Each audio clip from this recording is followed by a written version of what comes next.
But I'm sure that you will hear more about Zerops in the next months because we have also something super cool that has been out for a while. This is called the ZCP. To be honest, Max, I don't know why not all the APIs in the world are in Yes. Rust. Rust should never be faster than C, otherwise C would not make sense anymore. Yeah. It's right, it's correct Mm. that C has, Mm. if C has 100 efficiency, Rust should be 99, 98. Otherwise, we should stop using C. So it's all about being, an amateur or a professional. And this is, I think, what will really make the difference in the future, even with AI. Welcome on the podcast, on the Rustify podcast, Francesco. Thanks for joining. It's a pleasure to have you. Thank you so much, Max, for inviting me. And I'm super excited for today. So let's get started. So maybe for people who don't know you, can you introduce yourself quickly? Yeah, sure. I'm Francesco. I'm a developer advocate for Zerops. I've been working in tech for about 10 years. I'm a big fan of creating videos, going to in-person events. I do many things, I would say, but I do them with passion. And my passion since 2021, 2022, it has been Rust. So this is probably one of the reasons why I'm here. I don't know, maybe you can also see this Yes, we can see crab it. thing Yeah, behind me. yeah, Paris. Yes, yes. Okay. And why Rust then in 2021? What was the trigger for you for Rust? Thank you. This is a very good question. So before stepping into developer relations, we can also go into the details on what that is. I was working as a full stack developer for the European Space Agency. And you were just mentioning DevRel. Can you explain a little more what does it imply? And also because you are now also a DevRel at Zerops, so maybe what is the difference between what you were doing at Daily Dev, now at Zerops, and so on? Yeah, sure. Let me explain quickly what is Yeah. developer relations because some people might Mm. still don't Mm. know exactly what that is. I learned about this term in 2020. Someone mentioned developer advocate. Since advocato in Italian is a lawyer, I thought it was Mm. a person who was like, protecting developer when they get sued. This was Oh, my okay. first idea of what Okay. developer advocacy was in Mm. 2020. Then I understood that basically developer relations is in short terms like public relations for developers. This is the easiest definition that Mm. I can give to give an idea. But saying developer advocate is the same as saying you are a developer. It's not enough to explain the role you are doing. If someone asks you what is your role and you say like just developer, someone will say, okay, but Mm. backend, front end, what Yeah. framework? So it's the same with developer relations. Yes, I worked in developer relations since 2021. It has been Okay. 5 years Yeah. Okay. already. Mm. And I worked for, let's say, mostly for three big companies. At Daily Dev, which is a company that I still love, of course, Mm. which is a company focused on creating a platform for developers and also has a nice feed. Check it out. I was basically doing like webinars, hosting webinars, organizing like Yeah. community events. So I was really, really focused on the advocacy, let's say a bit Mm. less on the developer Yeah. thing. Yeah. I And this see. is because as a developer advocate, you have to adapt to what the company really needs. If Mm. the company really needs someone who needs to make videos, you will focus on that. If the company Mm. needs, support on creating documentation, I've worked, for example, I created the documentation and so on. We need to be ready to, wear many hats and do Yeah. whatever the company needs Mm. to do their best. So this is, Mm. but this is back then. It has been a while. And what I decided to do is to start coding in Rust during the weekends. Since I already had a YouTube channel, I was doing this Mm. live. So I Yeah, was it makes doing this sense. in live Mm. events. And then this became a 2 years weekly appointment about basically I was doing something that you for sure do you know the online book of the Yes. Rust? Yes, yes. Every week I was doing one video Yes, version live yeah. of that episode. I've Of course. yeah, Mhm. sorry. I've also watched some videos and it was very, very good. Mm. Mm. Yeah, yeah, and some people say they're like, hey, but this lesson like seems similar to the online book, of course, because it's based on that. Is the video version also for me to learn, to understand the structure, and of course, I followed the lessons, but of course I was adding my own. I was adding, some tricky questions for the Mm, audience, some more examples. I think it lacks a bit of examples. Sometimes they are a bit too simple. I think the online mm. book. This is the only Yeah, critic that I give to that book, online book. And that's it. That's the long story short of the past 5 years of my life. I've also been involved in public speaking since 2022. I've been speaking a yeah. lot about Rust. The last one was the one in Cascadia JS in Seattle. It was Rust basically for web development.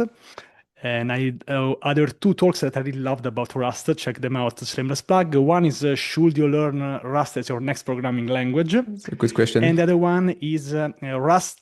Rust is not hard to learn, which is probably my Mm, favorite one, okay. most Yes, funny one. two interesting subjects. Yeah, yeah. It's a common pattern also for people who are new to Rust to think that Rust is a very difficult language, but not that much. It's quite still easy to get into it. Hmm. Okay, okay. And so you mentioned also Zerops a little bit. Can you maybe explain a little more what Zerops is, and yeah, and why you joined also maybe? Yeah, sure. So just let's try to make it simple. So Zerops starts as a hosting platform. Of course, now it's much more, but just to give you, an idea, like a Mm, railway or Hetzner, like it's to host things on the internet.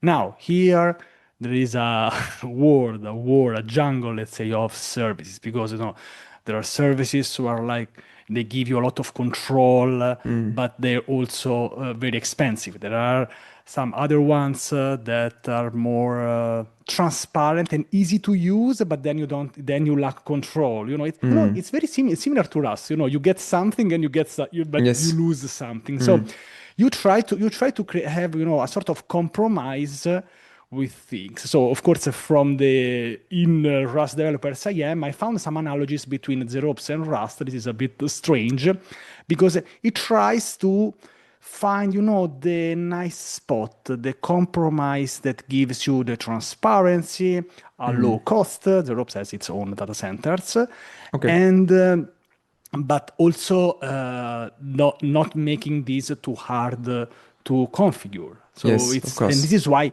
it's hard to get positioned. But I'm sure that you will hear more about the ropes in the next months because we have also something super cool that has been out for a while. It's called the ZCP, and it's basically I think the best current sandbox to build directly Mm. on the web. And yeah, and the reason why I joined. So first of all, I love the person and the people. That's the number one Okay. thing for me. Like the feeling that I have Mm. in the first interviews. Second one is that what really shocked me is that Zerops doesn't use Docker. I am a Docker. Can you see the whale there? I am a Docker Yeah, yeah, yeah, captain. you I've have been Docker created a lot captain of since content with this. 2021. Mm, mm, By the way, and this is also connected to the fact that I am in developer relations. The day after becoming a Docker captain, I got my first offer in developer relations for a company that was like hosting mm, things on AWS. I mm. don't think that's a coincidence. So probably becoming a Docker captain is connected to the fact to work in developer relations. Zerops doesn't use Docker, which sounds weird, but because they basically use Linux containers under the hood, Okay. they created their own infrastructure of containers and orchestration. They don't use Kubernetes, they use their own solution, Okay, interesting. which is Okay. super hard, Mm, but that, as a DevOps guy, got me mm. really interested Yeah, I because I guess, say, yeah. okay, so this company is crazy enough that they have been recreating something from bottom up, Mm. and this, of course, even they bought two data centers now in the US. So one is in Europe. By the way, it's a European company. So Mm, if you mm, cheer mm. for Europe, it's one Yeah, more that's reason that's uh, that's cool. to cheer for it. So Definitely. that's one Mm, more reason to definitely. to cheer if you're European. Mm, But of course, now we are worldwide. But just this makes me happy. And what else? They are transparent. You see exactly how much you spend on each Mm, service per month, which is also usually quite a low price, like $5 per month per service. And as a service, I mean like a whole ecosystem of different mm, microservices. You can have any database, production and dev stage. Everything is already hosted. mm. And I really love this solution. They Yeah. should just improve the all the user experience, but yeah, But that's the why. product is still very, very good. Yeah. Okay, okay. When you mentioned sandboxed and they were not using Docker at the beginning, I was thinking about Wasm because I think also with Wasm you can also have a sandbox environment and do a lot of cool things also with web. Yes, they build also another way, so that's also very interesting. Okay. W- Yeah, WASM is a very nice technology. By the way, if you use WASM, you should use Rust or Python it Yeah, because this is definitely. my, I think, what Yeah, I think. I agree. I think that having WASM with Python is a bit weird. Sorry for Python developers. No, WASM sadly is not enough because WASM is to run something on the browser, so it's for a front-end Mm, service. For example, like mm, Shopify did. Shopify did a very nice Rust sandbox. You can check it out mm, because one is in one of my talks. To mm. host a service not is not enough because WASM is intended to be run on a browser. So if you want to run a backend service, maybe you can make it work, but it's not connected to just a WebAssembly. And as a DevRel, what are the metrics you are looking for, especially for adoption or yeah. Yeah, sure. So I think that the best metric is the users who actually stay in the Mm, platform. So, of course, sign ups is nice. It means that, that's called, let's say, the top of the funnel. If we have this funnel, we have the top. If you mm, run some ads, if you say, I don't know, max tried out, maybe you will sign up. mm, But then, well, of course, the hard part of the funnel is people who stay. Let's say people who spend at least $5 on it. So, and we also gave some credits if you do. So, of course, that's the hard part. Having a real mm, user because Zerops by architecture is not meant for everyone, and that is fine for us. We don't want to be like lovable. Sorry, mm, lovable, but say we mm. don't want to be for everyone. You still need to have some knowledge and you should not be scared about YAML files. We'll say Yeah. let's make it to make it easy.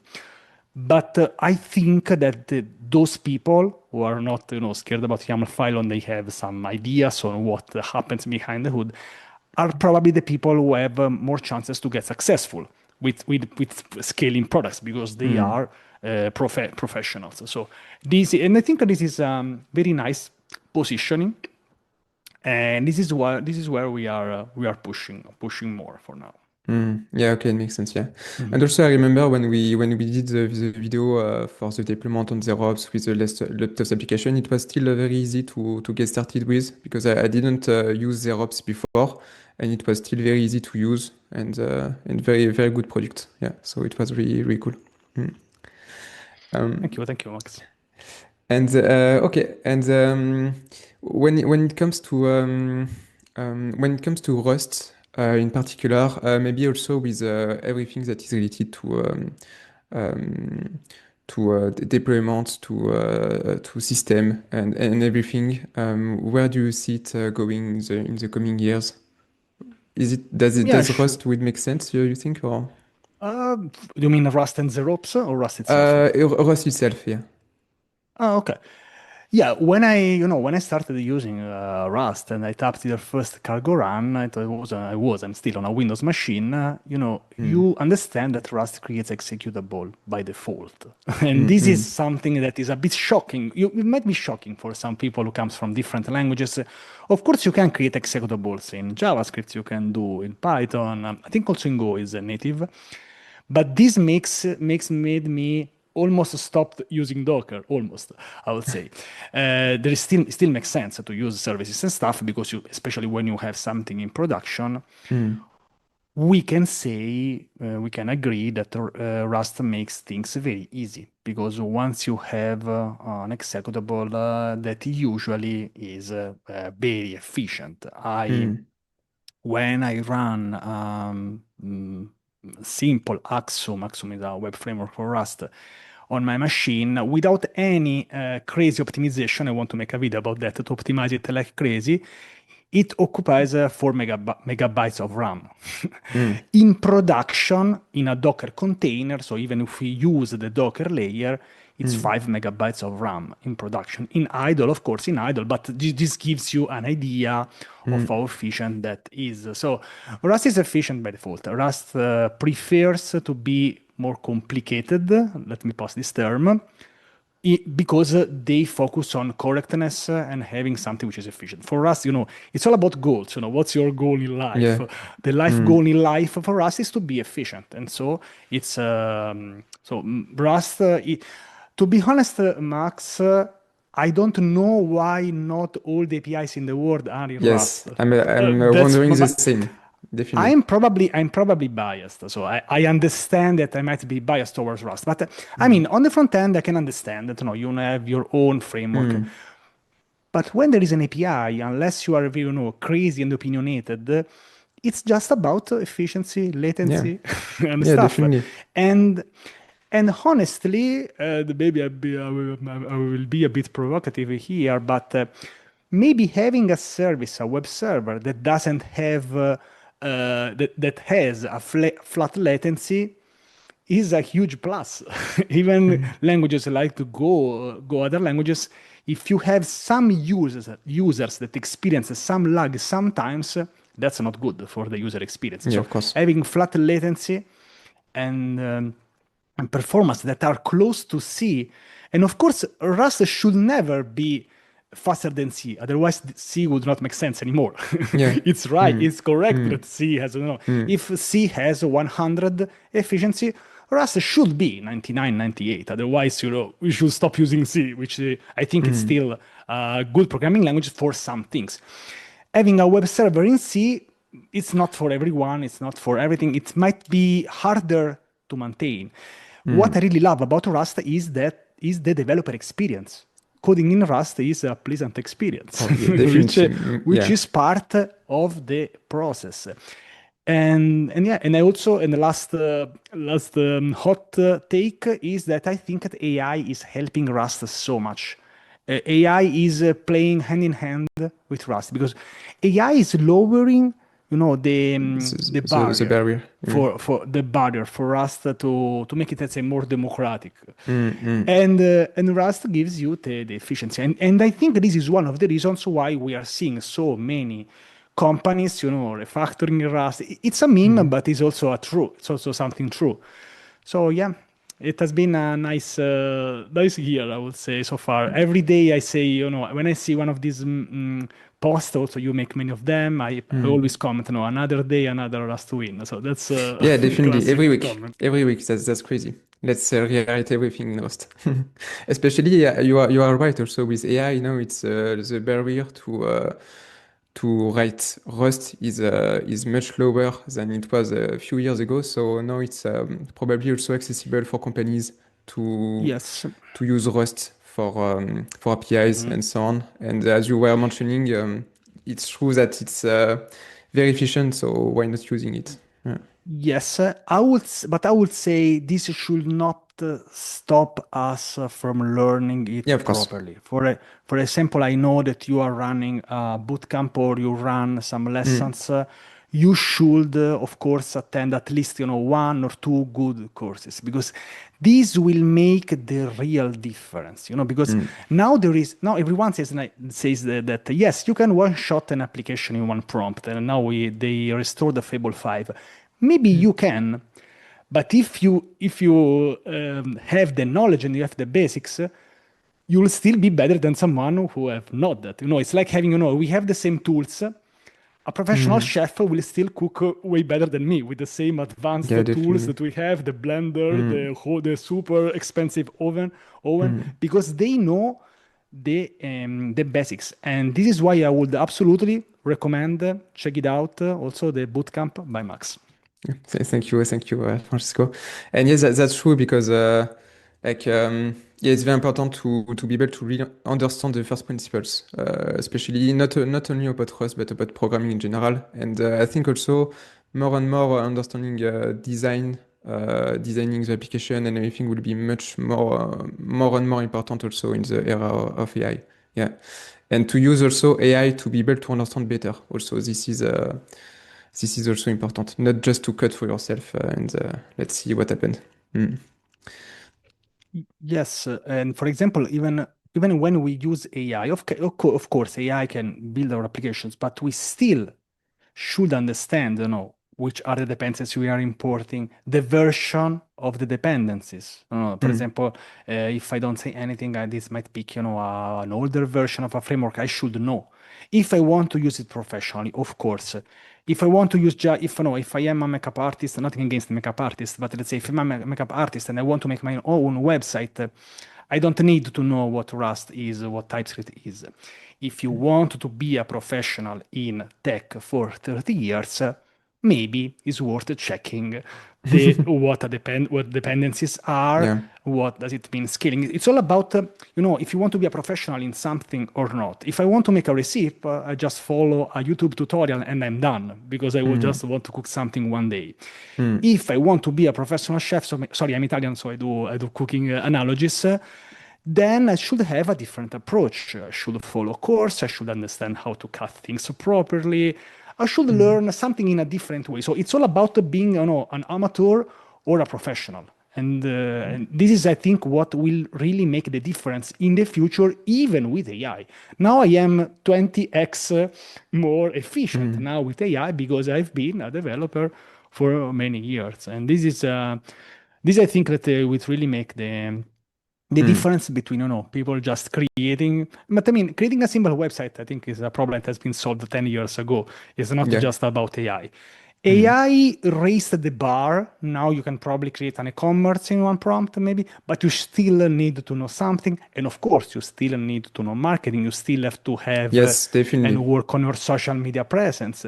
Yes. Distribution now is probably the most important Mm. asset, and I'm not sure that creating 1,000 AI generated videos will make you famous. Yes. Mm. I'm still looking for this counter example. So if you know a person who got like extremely well known, and it's not just about the views, but it's also understanding that people recognizes you for doing something, that you Mm. do something meaningful for the community.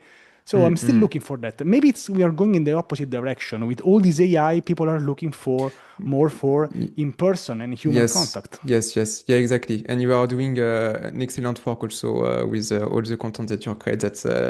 That's really amazing for all that year, all that many years. That's crazy. So you are doing a lot for the community. And that's awesome.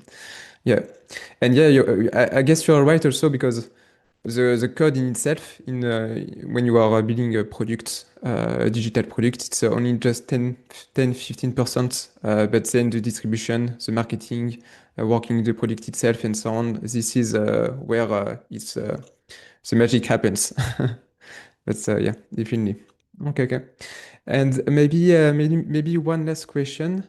If you so you already mentioned a few things, but if you were to convince a developer to use Rust, to start Rust, what would you say? Yeah, so first of all, I think I will be happy when I will have to stop saying this.